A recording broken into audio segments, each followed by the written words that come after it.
Hi friends, welcome to Varahas kitchen. ఈరోజు recipe వచ్చేసి బెండకాయ ఫ్రై. ఇక్కడ చాలామంది బెండకాయ ఫ్రై చేసేటప్పుడు ముద్దగా జిగురుగా అనేది వస్తుంది. అలా రాకుండా కొన్ని టిప్స్ పాటించేస్తే బెండకాయ ఫ్రై అనేది పొడిలాడుతూ వస్తుంది. మనం ఇలా బెండకాయ ఫ్రై చేసేటప్పుడు సాంబార్ కానీ రసం కానీ చేసుకుంటే చాలా టేస్టీగా ఉంటుంది. ఇంక లేట్ చేయకుండా తయారీ విధానం ఏమిటో చూసేద్దాము. ముందుగా 1/2 kg బెండకాయలు తీసుకొని శుభ్రంగా వాష్ చేసుకొని చిన్న పీసుల్లో కట్ చేసుకోవాలి.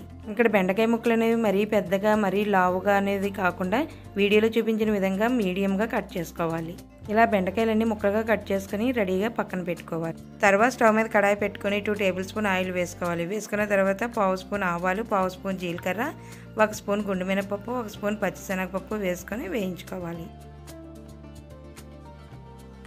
ఇవి కాస్త వేయించుకున్న తర్వాత 2-3 ఎండుమిర్చి ముక్కలు, 4-5 పొడవుగా కట్ చేసుకున్న పచ్చిమిర్చి ముక్కలు, కొంచెం కరివేపాకు వేసుకొని వేయించుకోవాలి. ఈ పోపులన్నీ కొంచెం బాగా వేగిన తర్వాత ముందుగా కట్ చేసి పెట్టుకున్న బెండకాయ ముక్కలు వేసుకొని వేయించుకోవాలి. ఇక్కడ మనం వేయించుకునేటప్పుడు హై ఫ్లేమ్లో పెట్టుకొని 2-3 నిమిషాల పాటు వేయించుకోవాలి. ఇలా హై ఫ్లేమ్లో పెట్టి బెండకాయ ముక్కలు వేయించుకోవడం వల్ల జిగురంతా పోయి పొడిలాడుతూ వస్తుంది. ఇలా 2-3 నిమిషాల పాటు వేయించుకున్న తర్వాత మంటను మీడియం ఫ్లేమ్లో పెట్టుకొని 1/2 స్పూన్ పసుపు వేసుకొని వేయించుకోవాలి.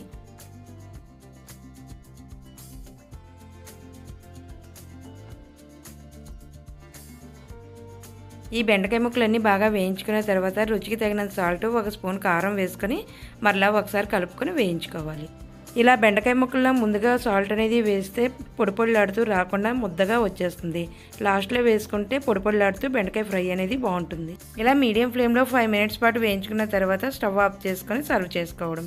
చూశారు కదా, బెండకాయ ఫ్రై అనేది ఎంత సింపుల్గా తయారు చేసుకున్నామో. అలాగే మీ ఇంట్లో కూడా ట్రై చేసి ఎలా వచ్చిందో నాకు కామెంట్ చేయండి. ఈ వీడియో నచ్చితే ఒక లైక్ చేసి ఇలాంటి సింపుల్ అండ్ టేస్టీ రెసిపీస్ కోసం మన ఛానల్ని సబ్స్క్రైబ్ చేసుకోండి.